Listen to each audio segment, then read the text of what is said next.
Okay, and we're live. We don't have Dave tonight. Dave has ran away. He ran away to Atlanta for whatever his wife wants him to do. But tonight we have Utah House of Representatives Jim Dunnigan on, and we're going to be chatting about. Well, of course, we'll wander down any path that the conversation takes us, but kind of the pointed conversation tonight is about the new Utah flag redesign movement that's going on out there. And please, if you have questions or comments, jump in with them. If there's something you want to mention about it, jump on in and we'll of course ask a representative as the questions come in. So you want to, I don't know, let's start off with having you, I guess, announce what district you're in and or I could go over it if you want, but let's have you jump in. Great, thank you. Well, thanks for letting me join you this evening, Pioneer Day. Mm-hmm. It's a great day it's the Pioneer Day holiday that we're celebrating for Pioneer Day tomorrow, and the parade's coming tomorrow, so I think it's a good time to talk about our state flag. But I live in Taylorsville. I represent District 39, which includes Taylorsville and Kearns. And as you said, I'm in the Utah House of Representatives. This is my 19th year. I'm born and raised in Salt Lake area and love living in Utah. I think Utah's doing very well compared to many, many states right now. So, and as I go to national legislative conferences and see other states, and some of them are not doing as well as we are. Their economies are not doing as well. Our economy is really recovering from the virus, and we balance our budget and put money away into the rainy day fund every year. Yeah, so thank you for having me. Can we take a second and I just kind of want to focus in on that because our economy is doing rather well. I think, aren't we poised to be number one in the nation on economic recovery after last year? Yes, Utah is top rated, and Forbes again has rated Utah as the best managed state in the nation, and it just doesn't happen. We have wonderful citizens that live here. I think we have good policymakers in the legislature, and we work well with the governor. And unlike what you see in Washington, D.C., where the two different parties just hate each other and don't get anything done, we do work with both parties. Republicans are in the majority here, but we work with the minority party, the Democrats, and if they have good policy, we support it, and vice versa. Yeah.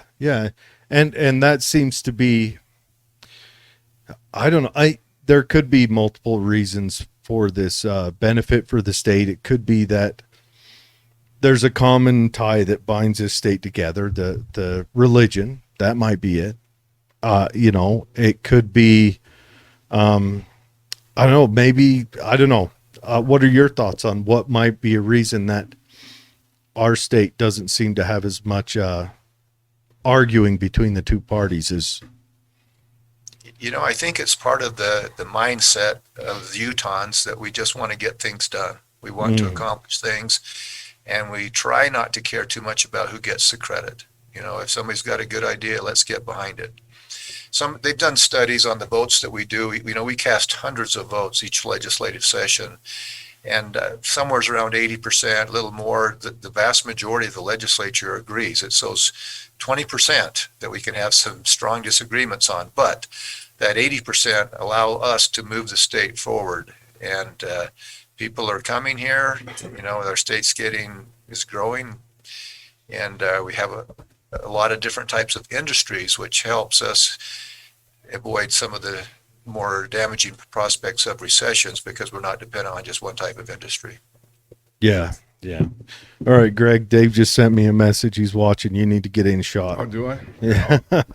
All right. Wide angle. We're back in. But yeah, and you're right. Utah is a very industrious state. We tend to be able to kind of meet the need of of the people and bring in almost any industry has been able to come here and thrive and survive, except we haven't made a automobile yet, but hopefully that's coming. There's some talk about that, about getting that truck that runs on, was it nitrogen or something? And but we'll see. We'll see. Yeah, let's make it happen. I know Vanderbilt's been talking about building that 3-wheel car down in southern Utah forever, and I hope they do it. Looks like it'd be a cool car. But all right, on to the tough question. So, if you can, lay out the reason. Well, let me go history real quick because I enjoyed it. It seems like all of our flags across the nation was kind of designed between like 1880 and 1930, just right through that 50-year span, and it seems like there, if you look at the dates, there was styles of flags that came out, and ours came out in a style where it was kind of an artistic rendition and added the seal to it, and then you have like California has the bear, so it's pretty blanketed, and New Mexico has the Native American symbol of life, is it New Mexico has the Native American symbol of life. Arizona kind of has an artistic. So it seems like through the times there was trends that hit every few years that they came out. And so we fell into that trend where we had that artistic seal on our flag. And a lot of other states had that. New Hampshire, I think Maryland, or not Maryland, Massachusetts, and then other states. And it seemed like there was a timeline to them. I don't have, I didn't run the numbers that deep, but there was artistic trends. And right now there's a push to change our flag, to adjust it. And if you can you lay out why that push is out there and what's sought to achieve with it, or is there something on our current flag that people don't like? Sure, I will give it a shot. I want to say that I am not pushing to change the flag. Yeah, but there certainly is an effort to do that. And going back 2 years in a committee that I sit on, there was a proposal. There's a constituent of some legislators that came and said we want to change our flag and update it. And the bill failed that year. This year, the piece of legislation passed to establish a commission to evaluate the flag.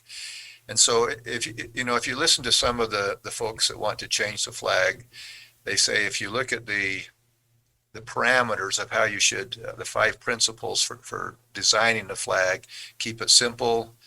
So it should be simple enough that a child could draw it from memory, use meaningful symbolism, use 2 or 3 basic colors, no lettering or seals, be distinctive or be related. And so they look at our flag and say, oh, based on those principles, we shouldn't have the seal. It's too complicated for a little child to draw from memory. But for me, I don't buy that.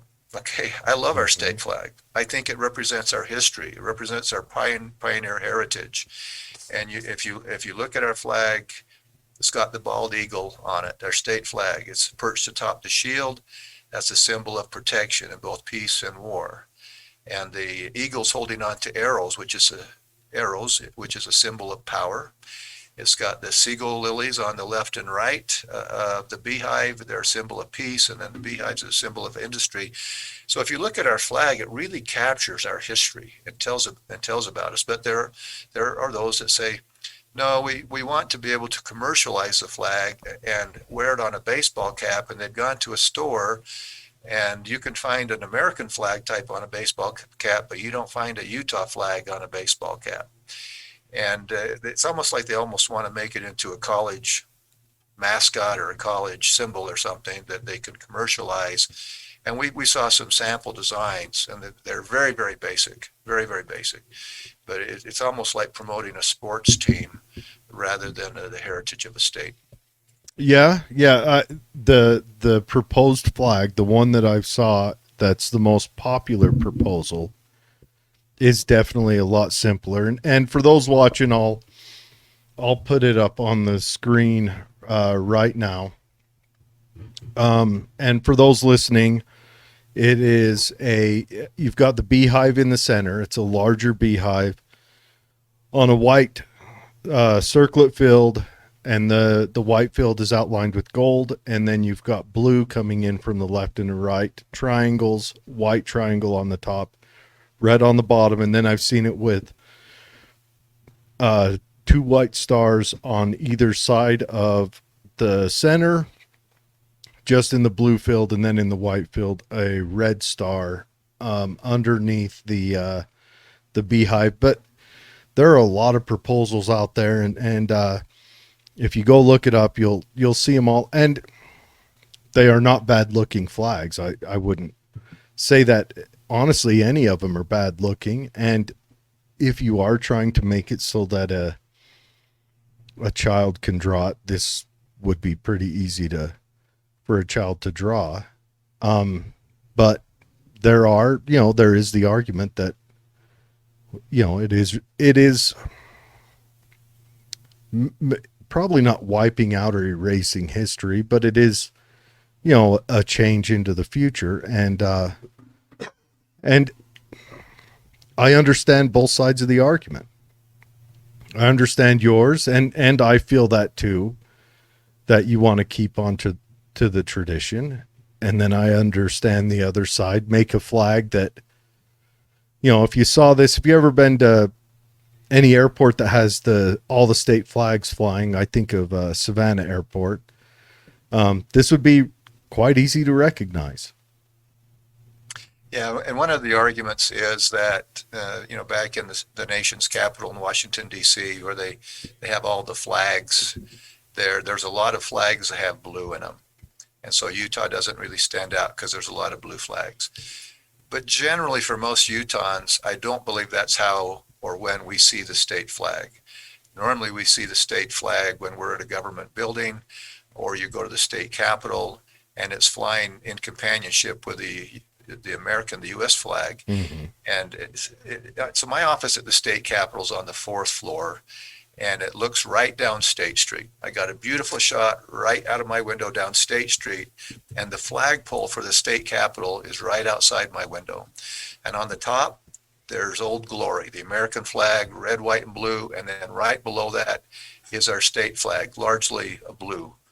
And it's a beautiful contrast. It's beautiful. It's not like most of us are spending our time in the nation's capital where they have all these flags, next to each other. That's not how we see it all the time. When you go to some type of a procession or something, they'll have the American flag on one side, the state flag. You don't have all the blue flags from around the nation there. That's not how we view it. And I think that our state flag actually is wonderfully complementary to our U.S. flag. Mm-hmm. And I know some of the legislators that are promoting this are well-intentioned, and they're responding to constituents that want to update it. And it just seems like we're trying to update an awful lot these days and forget our past. And I don't agree with that. Yeah, there is a lot of updating going on. I think I'm okay with updates as long as we keep human liberty in mind. That's my big push, is always liberty. And always, the Bill of Rights is kind of the shroud I surround myself in. And cost. How much would this cost to swap the flags? Yeah, so they say, well, it could be, so this is how they get around that. They say, well, we could still keep the current flag as a ceremonial flag, so you wouldn't have to trash it. And then this new flag would be the official state flag. So basically, instead of having one flag, we have two flags. Will the real flag please stand up, or please unfurl yourself? And so, that's what they try to do. Is say, oh, we don't have to get rid of it. We'll just put it on the shelf somewhere. Well, how would that work? Yeah, Which one would fly in front of the Capitol? Which one would we have at state colleges? And I'm fine with that. How would that work? But one, if we do that where we have two flags, where does the funds go for all state structures to purchase the new flag? And granted, it's probably not a huge amount on the singular, but when you add up all state structures, that gets a heavy cost. And then I want to mention some ideas for offsetting the cost that you made me think of during this conversation. Okay, well, I don't know the numbers. I don't know if anybody knows the numbers, but there are a lot of organizations besides state organizations that have the state flag. You know, they use it for color guards, or they use it for a variety of things that would all have to get new flags. I'm okay with that because I don't have to buy their flags. Yeah, private flags are great. Matter of fact, any private organization wants to go with the new flag or any flag, they can do that on their own dole, and I have no issue with that. But you bring up a good point. Which is the real flag? You know, which is the real flag? Oh, that's the ceremonial flag. Well, does this meeting call for the ceremonial flag or for the new state flag? And then we saw some of the proposals of surrounding states that they use as an example of flags that stand out. And I don't want to denigrate any of our good friends in surrounding states, but you know, you have states that yeah, a child could draw it. Yeah. But it's so plain and so simple. No way would I want to trade our flag for that. And the other thing that I am getting, in fact, I posted that I was going to participate in this podcast, and the comments that came back is, it's good that you're spending so much time on such a critical, issue when we're going through COVID and everything else. The legislature doesn't have anything better to do than worry about trying to come up with a new state flag. And I heard that same thing during the session. There are a lot of people that think, why is it broken? Why doesn't the legislature focus on real problems instead of this issue? Representative, I got a question. Can you just explain to us what is the process of changing a state flag? Is it just... Oh yeah, there's a good one. This is like the How the Bill is Made cartoon. Right. You're sitting on the steps of the state house, and the kid comes up. Because I want to change the state bird. So that'd be... I just want to know the process. Okay. What do you want us to change the it process to? of that, probably the wild turkey, is that right? So I would go for process that. is you get a... Not once have I had a wild turkey crap on my car. Not once. Or on my shirt. But anyways, go on. You get a legislator to sponsor a piece of legislation. We call it a bill. And it goes to committee in the House, and it can be changed. But if it passes a committee, it goes to the House floor. We have 75 representatives, so you have to get 38 votes to pass. If it passes that, it goes to a Senate committee, which is normally half a dozen senators, and they can change it or kill it. If it passes that, it goes to the Senate, 29 senators. If 15 vote for it, it passes that. And then it goes to the governor for his signature or veto. So that's the process. Almost every year, we have somebody that come up and say, we need a new something or other. We need a new pet or new rock or a new, I think we had a fossil or something this last one. Hold on. Several I remember years ago, 4 years ago, we got a state gun. Yes. Yeah. Yes. I like that one. We have a lot of state things. And several years ago, we had a group of elementary kids that came up from St. George, and they wanted to have a state snake. Oh. And as I recall, it was a rattlesnake. And so they came up, and I remember the debate on the Senate floor. I'm in the House, but I was over there for the debate of the Senate floor. And people were saying, some senators were saying, we need to pass this just to support the kids, And this one senator stood up and said, I'm voting against it. And they said, but what about the kids? And she says, you know what? They need to learn that life is not always fair, and they need to get used to it. And so this bill needs to fail.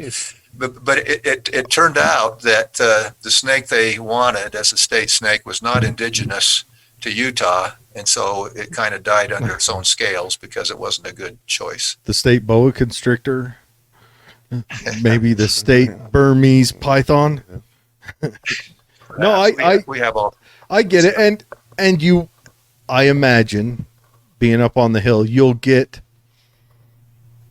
projects like this or like that, projects that really don't have much of an effect come across your desk, I would argue the state flag probably does have a little more effect than something like that. It's not life ending or life altering, but it does have more effect. But I am, and Dave is, I can speak freely for Dave. Neither of us want to see a huge cost come out for this. Yeah, so I agree with you. This is a weightier issue than having a state fossil, or we changed the state tree a few years ago. What from and what to? Well, I think it was a Colorado spruce, and that rubbed some people wrong because it was a Colorado spruce. Mm-hmm. And honestly, I can't remember what we changed it to. Please say Russian We got so olive. many states things It's now. the Wendover tree, the one made of Yeah. cement. No, they need to go Russian olive because Russian olives grow like weeds out here. And if not that, you can go with just a willow because you So- can't kill those either. So where is this proposal? So the bill 2 years ago failed. The bill this year passed the Senate, came to the House, it passed the House. Part of the reason it passed is because it wasn't changing the state flag, it was creating a commission to evaluate it and then make recommendations. And so that's kind of an easier way to ease into it, right? Rather than proposing actually changing it and voting on that, they said, let's get a commission. And so that's what the legislation did this year. It creates this commission, and they'll come up with some ideas, and then to get it approved, they'll have to bring it back to the legislature. There are legislators that do not want to give up our state flag, and so that's when they came up with the idea, well, it'll be the ceremonial flag.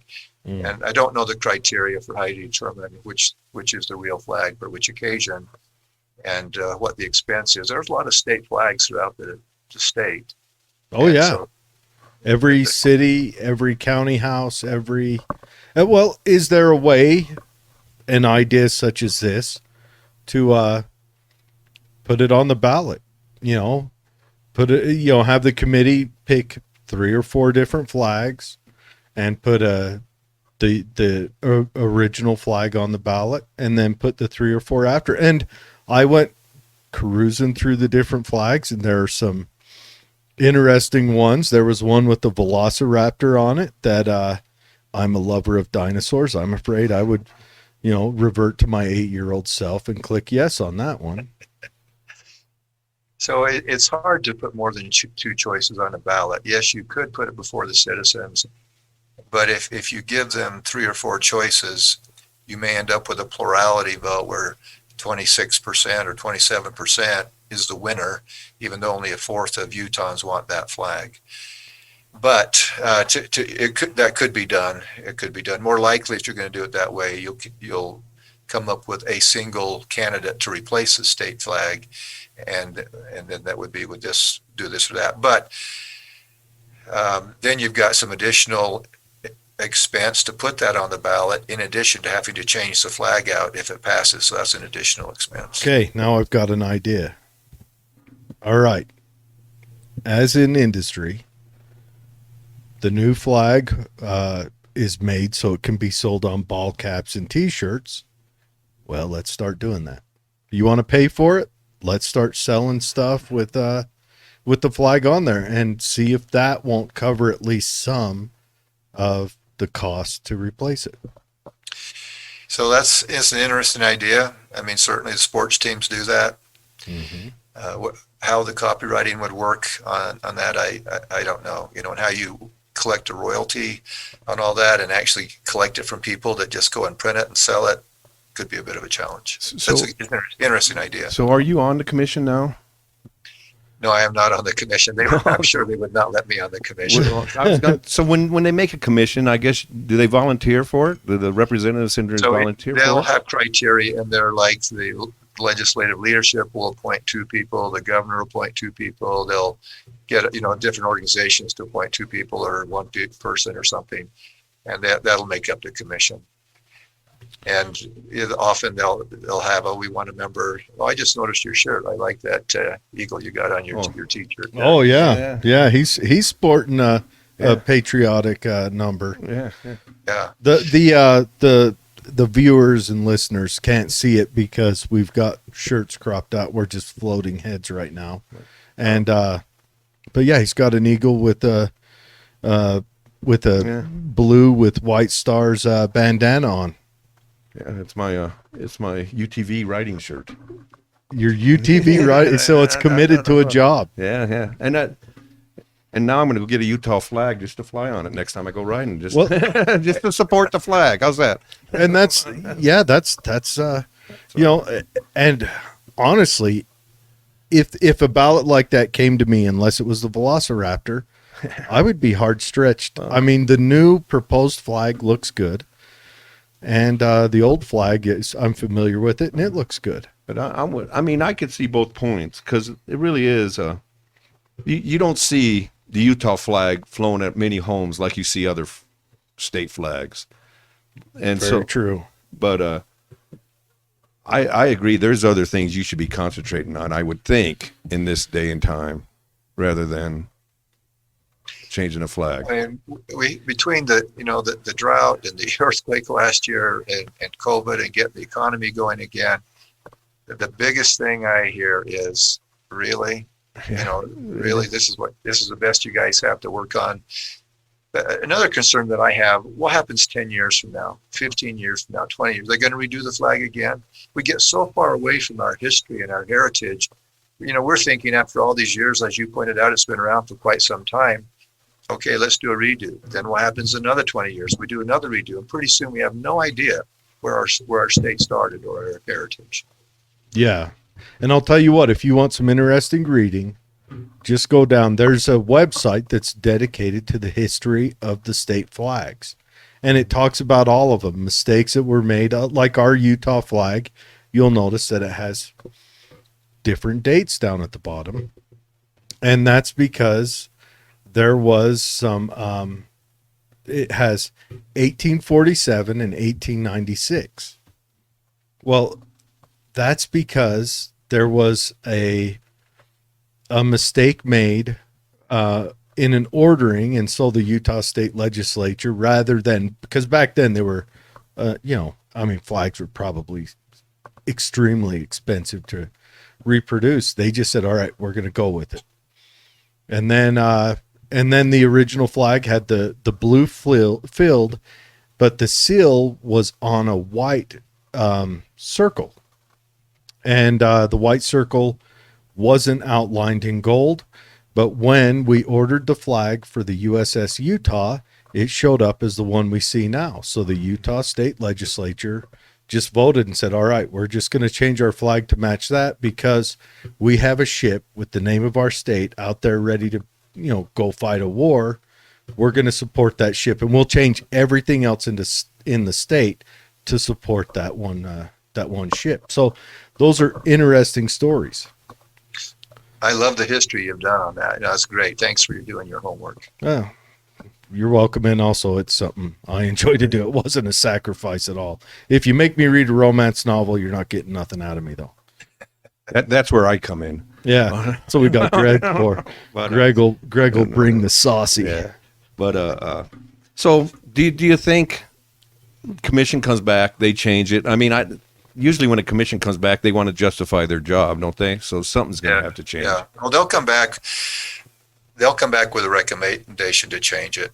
I'm sure. Yeah. And we'll see. Yeah. It's an interesting thought. I don't know. I'm thank you for coming on and giving your points on it. Where's Twilla's representative stand on this? Do you know? Merrill Nelson and Sagers? Yeah. Merrill Nelson and Doug, I don't remember. I think, obviously the majority of the representatives voted for it, but partly because it was presented, we're not changing the flag, we're just creating a commission. We're just putting the frog into the pot of water, and turning up the heat slowly. So we're not really baking and cooking him yet. And so it was the decision, this isn't final, so we'll vote for it. And a commission is easy to vote for. It's painless. Yeah. This is just a commission to study it, okay? But you've got a couple of really good representatives, Doug Sagers and Merrill Nelson. I like both of them. Yeah. Yeah, we've had Doug on the show. I really like Doug. I like how he seems to study through what's in front of him, and you know, we enjoyed having him on for sure. Greg wasn't here then. Right. Greg don't like Doug because his sister ran against him. But, Yeah, Greg doesn't like Doug, but you know, Greg does like Representative Dunnigan. I mean, you come from a district where you have to talk to the other side. I mean, I thought we might have had you last election, but but you got through. I was going to call for a recall, but somebody beat me to that argument. But, well, no, if the one issue that you think that the state really needs to concentrate on, what would you say it would be right now? What should we all be talking about? So we need to work on our infrastructure. I mean, we are growing significantly, both jobs and population. So we've got to work on our water infrastructure and our transportation and our broadband, because we have overall a wonderful quality of life here. And if we're going to maintain that for the next generation, we can't wait till this valley and your valley gets completely packed with people. You know, we've got to start working on that. And we are working on it. But that's one of our main challenges, is how to manage the growth. We have a lot of people that are coming here. You know, they want what we have. Yeah, and for some reason, people are flooding away from California. I can't imagine why. Yeah, I wonder why. Yeah, I mean, you run the state like a dictator, and there's freedom next door. I can't imagine why they would choose to leave. Yeah. Anyways, sorry. So I think that's one of our great challenges, and then to keep our economy going. Housing that's a critical statewide issue, very challenging. Mm-hmm. And we have basically two economies in Utah. We have one for the urban along the Wasatch Front, and the rural Utah is very, very different. Very different. So one of our biggest challenges is trying to get jobs and opportunities in rural Utah, where we have a lot of space. There's a lot of land there. But the rural folks will tell you that their greatest export is their children. Their children go up, they move away or go away to college or whatever, and they never return home. That's their biggest export. So we're trying to change that. We have more flexibility now working remotely, and hopefully we can make some inroads there. Yeah, I'd like to share a brief story, if I can, on economic development. So every couple of years, the legislature goes on a field trip throughout Utah just to learn about our state, to get off the Wasatch Front. And a few years ago, we went down to Delta and Millard and Sevier County, and down there, and down in Delta where they have the power plant, they have a railway, they have those high transmission electrical lines. So that's a growing place, and they've got stuff going on there, revenues coming in. Then we go to the county just to the east of them, and they have nothing. They have no electrical high transmission, and it's really hard to get the economy going. And so we asked them, we said, what would be a game changer in your county? In your county, not your city, your county. What type of a business would have to move here to have a meaningful impact on your community? And they said, if we got a business that could move here that had 15 employees, that would be a game changer. Now think about that. That's rather small. That's something. And what's stopping you from bringing them in? Is it structures? They don't have any industry there. They don't have the rail. They don't have the power. Over where they have the power lines for the IPP plant in Delta, now they've got these big solar farms. Acres and acres and acres of them, because they've got that high transmission line that they can generate the power and send it off to California. Mm-hmm. But a lot of the counties, they don't. So, but they're trying to get broadband and others so that people can work and live there. Yeah, if someone was to open up, and that's virgin territory, to open up a tech industry out there, and draw something in, that'd be ready. That's kind of what happened there. What is it? North of Orem. They just drew in a tech industry, didn't they? And yes, I mean, that's just booming like crazy, Silicon Slopes. We went to, I'll give you one other quick story. We went to Green River and went to the school. They have all grades there that meet in the school. We went to the auditorium, and it was it was the majority of legislators, and they said, this is the biggest group in our auditorium that we've ever had. And so they interviewed the high school seniors that were getting ready to graduate. We All had a five of chance to visit with them, and they said, what is your goal? What is your aspiration? What type of job do you want to have when you graduate? What would be your dream? And you know what the number one response was? We want to be the cashier. We don't want to change sheets. We don't want to work at the motel changing sheets. Yeah. And the top one, think of how interesting this is. Their biggest dream was to be the cashier. If they could be the cashier after they graduated, they would have it made. That's depressing. And I'm not denigrating Cashiers. Well, no, the cashier's the king. I'm not denigrating the housekeeping, but they're saying that as they get older and want to have a family, if they really want to truly have a good life, they need to leave Green River. Yep. And that's rough. And I'm wondering what options there are for that. I know housing is a huge issue here in Utah. And this is something I harp on a lot, is the regulatory cost to before you even begin to build a house, I think is way too steep. And that's why all our houses are these 5-bedroom, 3-bathroom houses for $400,000, because you can absorb $30,000 to $50,000 into a $100,000 loan. They've got to build a bigger house so they can absorb a larger regulatory cost into that initial loan. And I've been thinking we need to cut that back. We need to figure out where we can trim that back to where they can start building $100,000 houses again.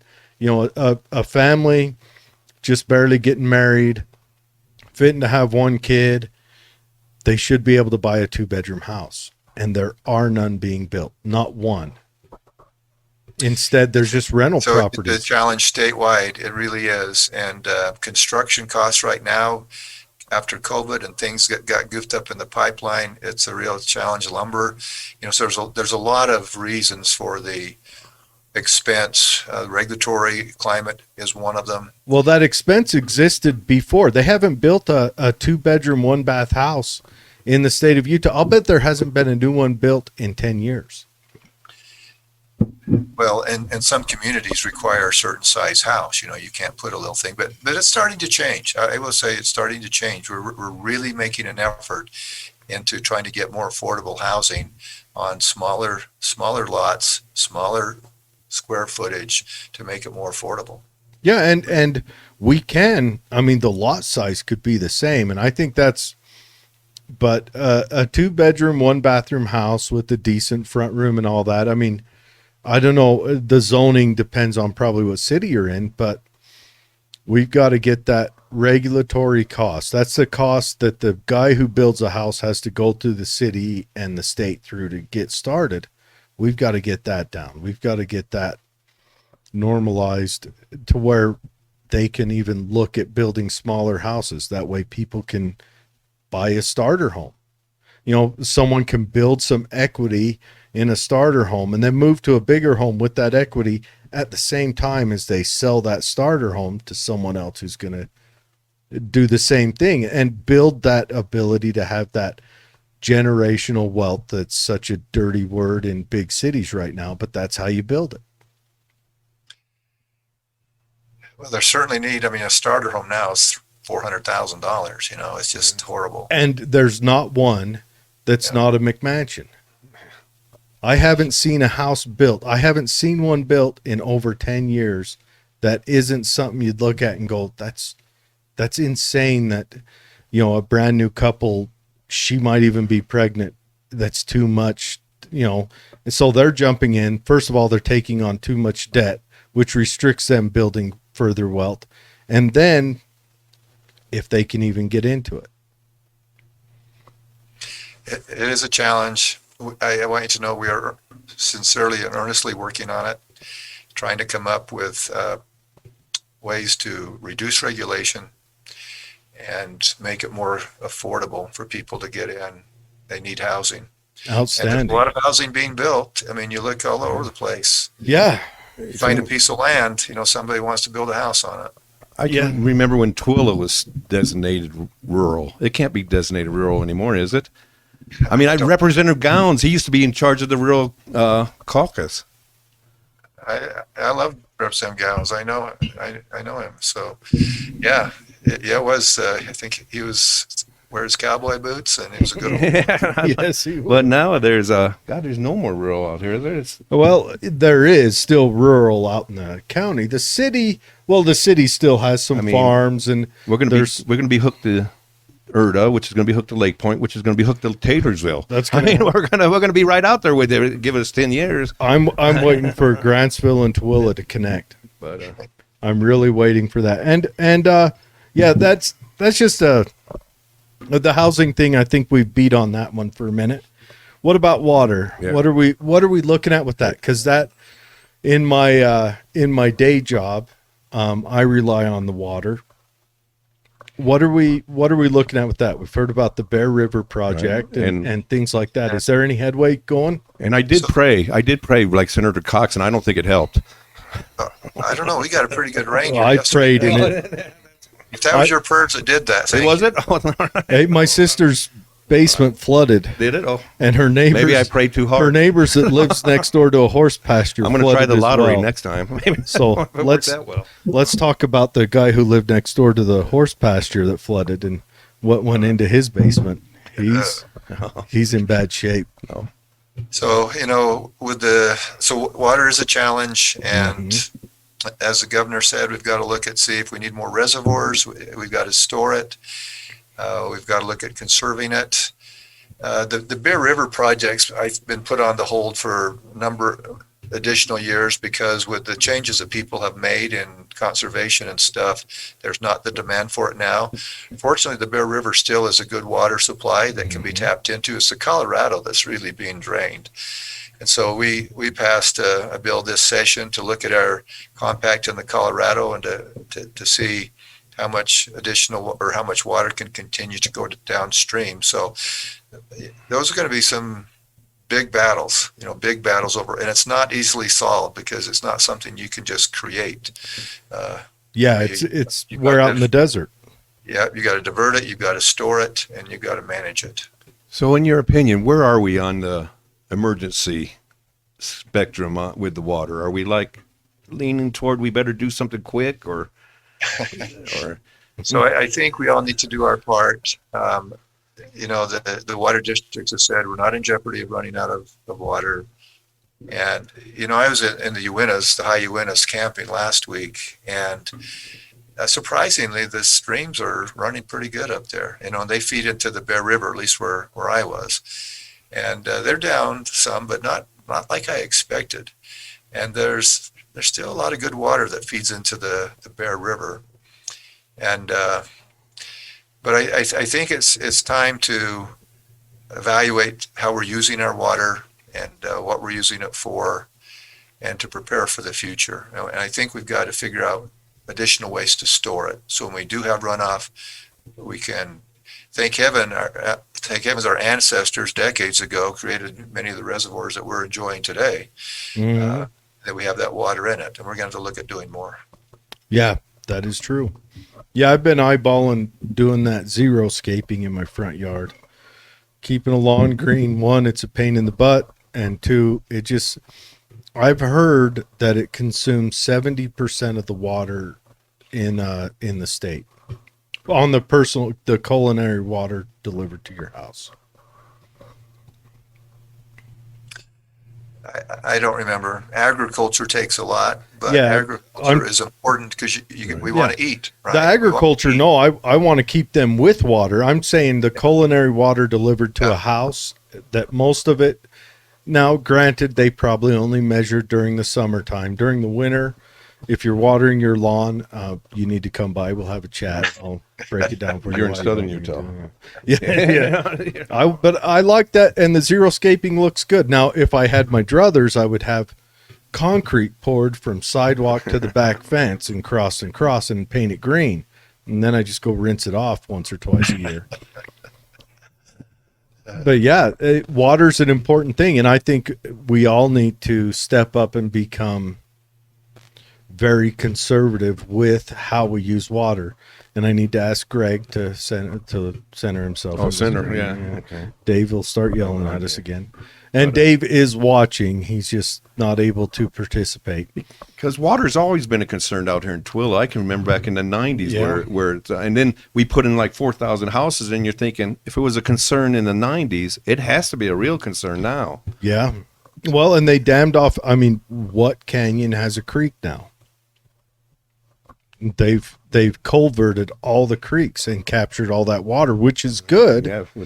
But you know, it just shows, and Tooele doesn't have, the Oakers isn't a large mountain range. It's not vastly deep. You know, the Grantsville, they've got the Stansburys, which is longer and deeper and everything else. Yeah. Yeah. So we have some listener questions.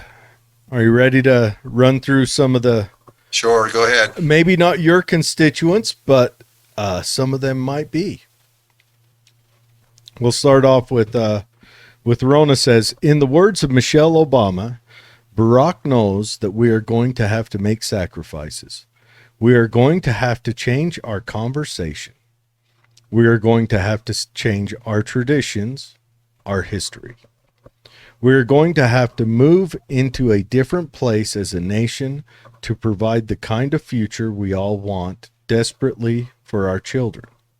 It's a beautiful statement. But then she says, why do we have to change our flag and everything else? We don't need to change this. We don't need to change this. It is who we are. It represents our history. And that is a significant argument. So I agree with her. I agree with her completely. I like our flag. I don't think every 20, 30, 40 years you should change your state history so that you can put it on a baseball cap. Just don't agree with that. And why don't we make the new Utah flag just for baseball caps and sell it that way and make some money? Huh? There we go. I like that. I'm all about states making money and quitting taxes. See what I would do is, instead of calling it a state flag and changing all the expense, I'd come up with a state symbol or state. There you emblem. go. But you don't have to change the flag. Keep the flag, right? We could have a t-shirt. seagull. A Call it seagull. an emblem, symbol, something like that. We could have a seagull flying over a sago lily, and everyone will think it is exactly what seagulls do every time they get near a car. But you can say, no, it's a sago lily. But the Utah flag, the way that there is a pretty good symbolism with everything that's on there. I mean, it does go over the history, and I mean, agreeable. I can't draw it, but then again, I can't draw the new one either. So That's another good point.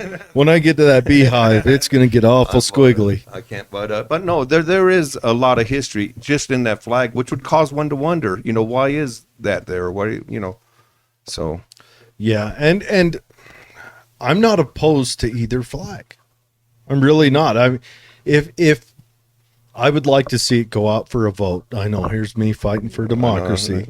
But I would like to see it go out for a vote and have the people decide. But I wouldn't be angry if they picked either way. I do like our traditional flag, and yes, I can recognize it because, you know, I've been to DC. I've been to, you know, the Savannah Airport it's beautiful the way it's laid out. They've got all the flags hanging from the ceiling, and as you're, you know, waiting on your brother to come pick you up at the airport, you sit and stare at him. It's beautiful. And it's a small airport, so you don't get lost in the mix. Yeah. But I think either way, I wouldn't argue. You know, they didn't go anything crazy on the new flag. They kept the beehive, which signifies us. I've seen representations where they had a sago lily. Of course, the Velociraptor was my favorite. I hung out on that one for a minute. But they've had a sago lily. They've had the beehive in the middle with sago lilies on the side, stars. They've had the 1896, the 1847 on each side. They've had all that. All right. Dave says, this is our Dave. He's not yelling at us with this question. He says, the Utah flag honors our forefathers of Utah. I'm glad Jim has took a strong stance to uphold our local history. I agree, Dave.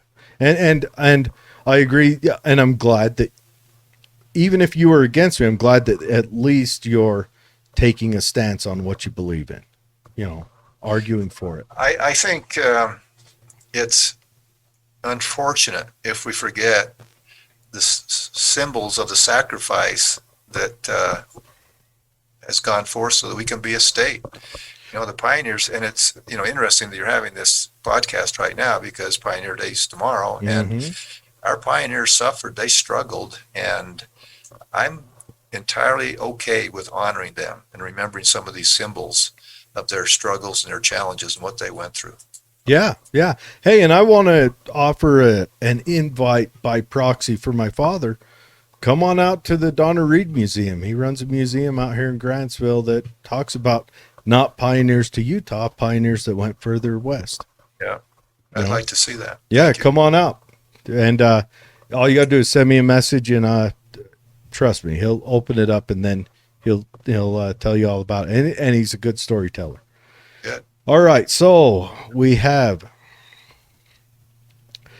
Rona says, I have a daughter that is getting married. There is no way they can afford $1,500 a month rent for an apartment, let alone a house payment. And that is a big thing.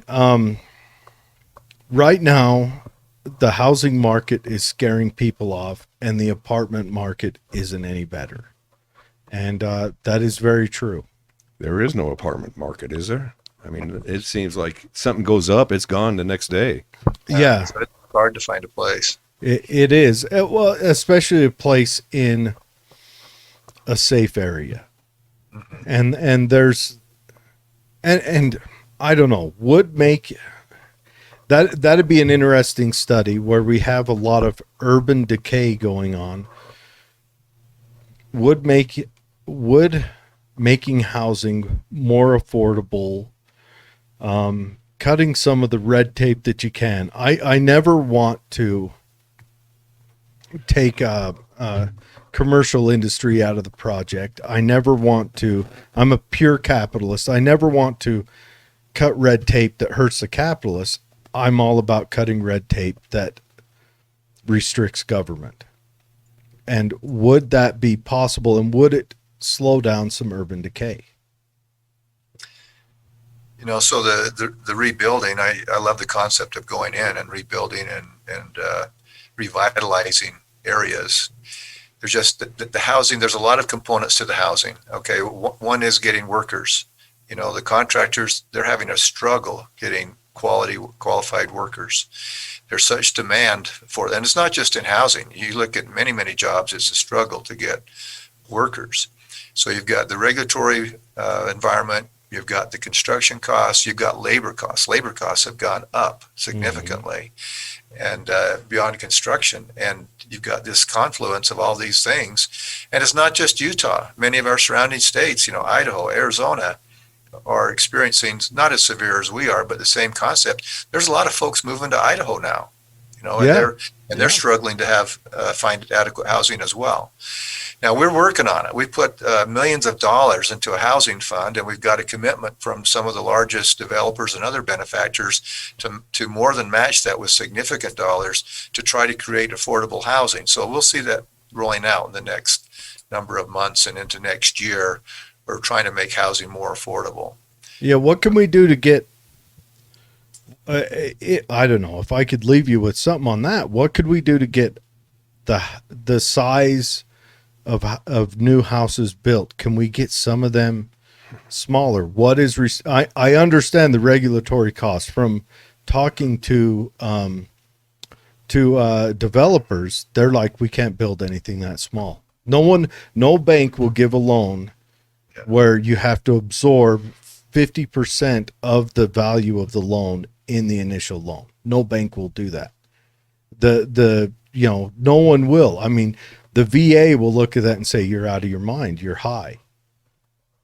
And and the VA, if you're a veteran, is the easiest loan to get. I mean, you trip over that loan every time you turn around. So what can we do to get that pushed through? Can we, I don't know. I'll leave that up to you guys. I don't want you to have to spitball it here, but maybe that's a thought to bring up. Start a committee, let's start a committee that works. All right. There's already a housing committee. You just need to get on it. So. And You don't want me on any committee. Trust me. there really is no easy answer to that question, is there? No, it's not.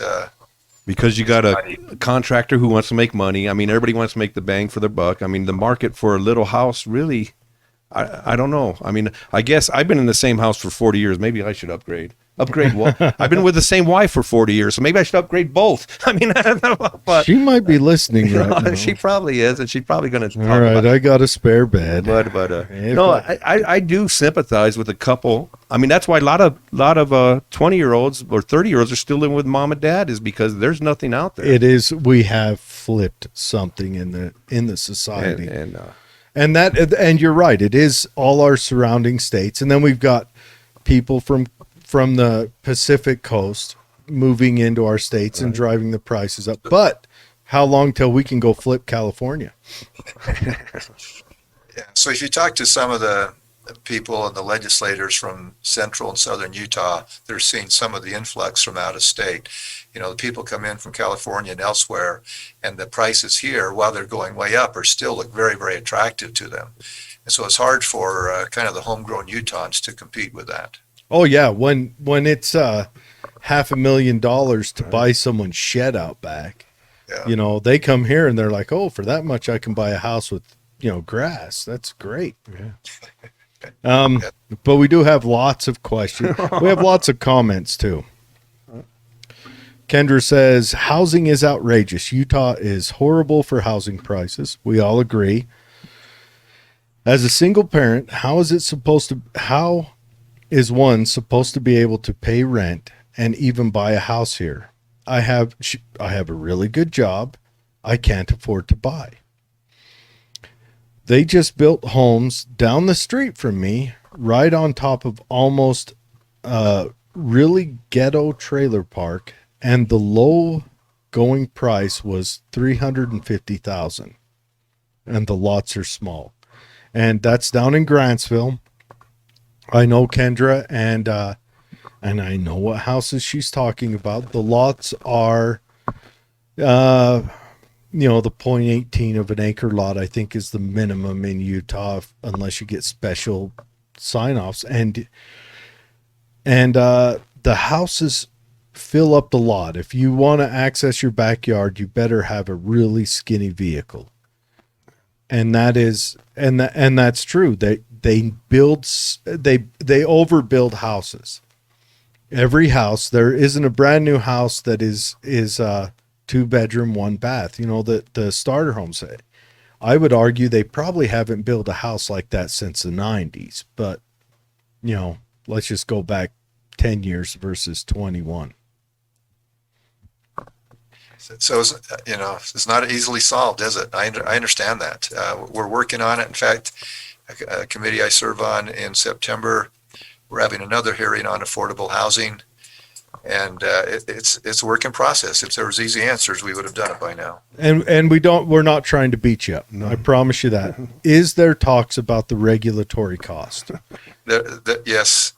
Okay. There's a lot of talk about that. That's all I want to know. That's my big point, because every year when I get my tax return from the feds, the next year or from the state, the next year I have to claim it on the feds.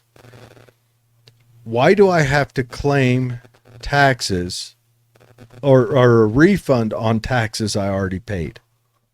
Isn't that a double tax? So I'm not a tax expert, but I see the same thing. The reason is you got to claim it as a deduction. Let's say you paid $2,000 in state income taxes and you claimed $2,000 as the deduction, but after you filed your tax, you got $500 back.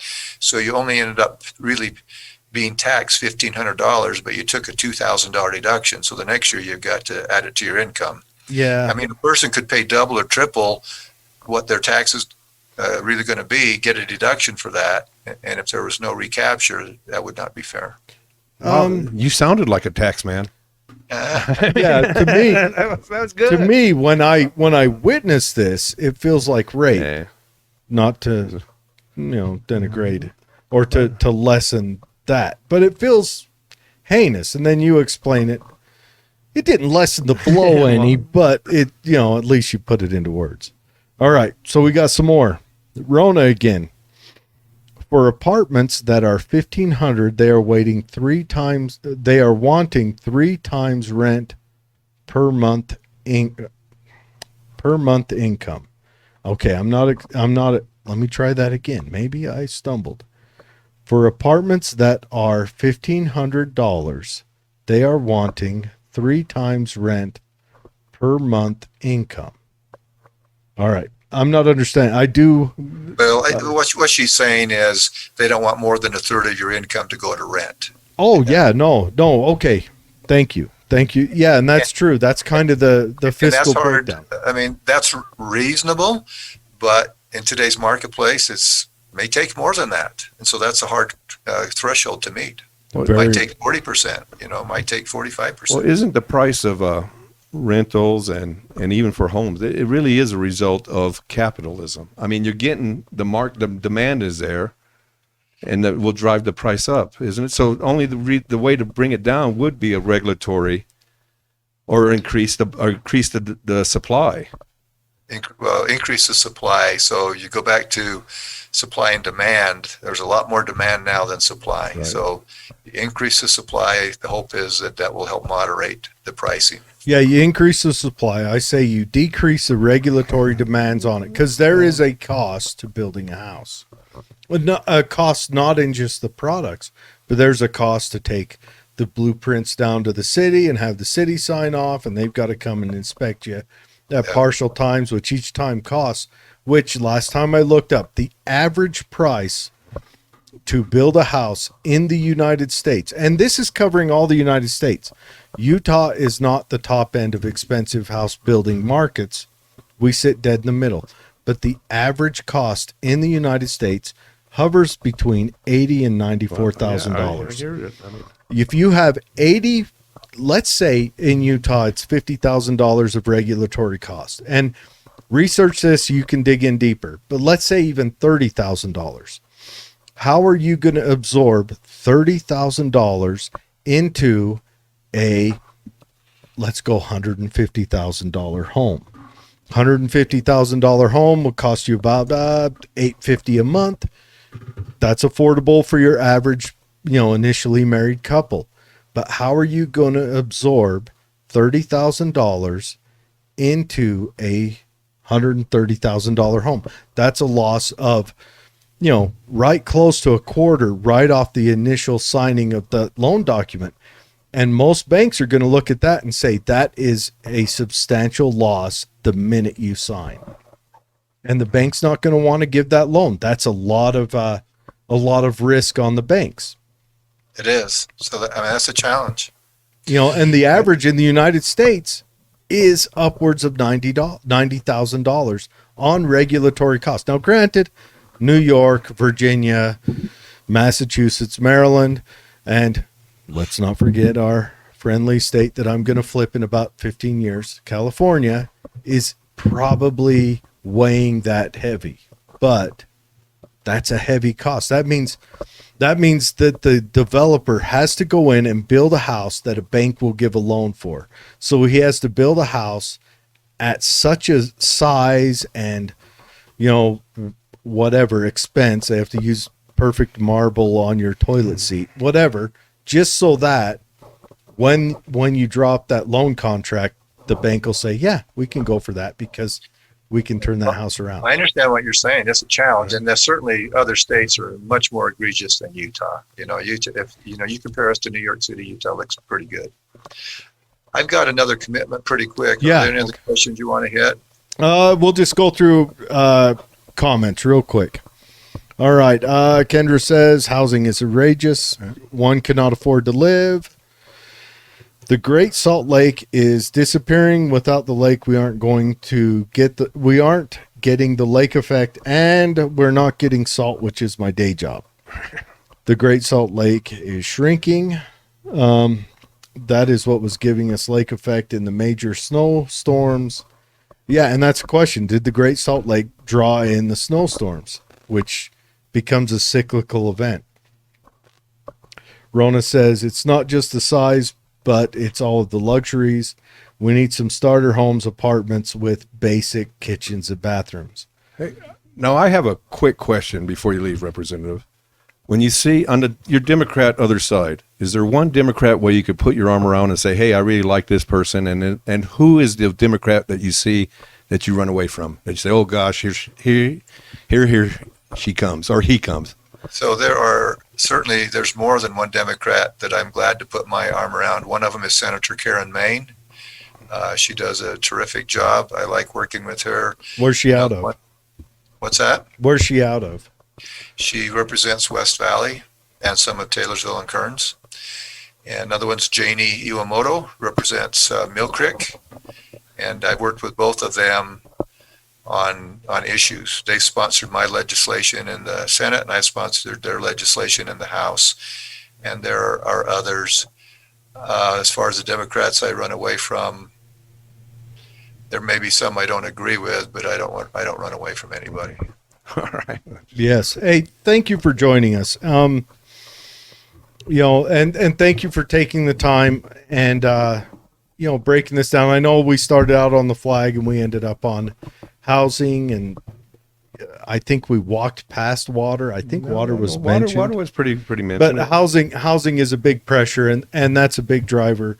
I do know that we've had 3 engineers that has left, and part of the reason they've talked about is the housing. Yeah.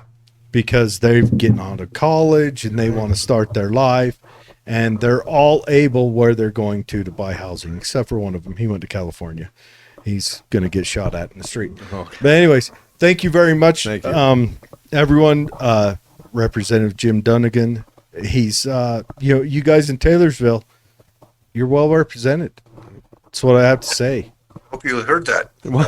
I did. I heard it. No, it's Yeah. Now, Greg is a Democrat, but I've known him to be really, he's a logical guy, and for the most part, I think he looks at the situation, and I like that. I like that in everyone.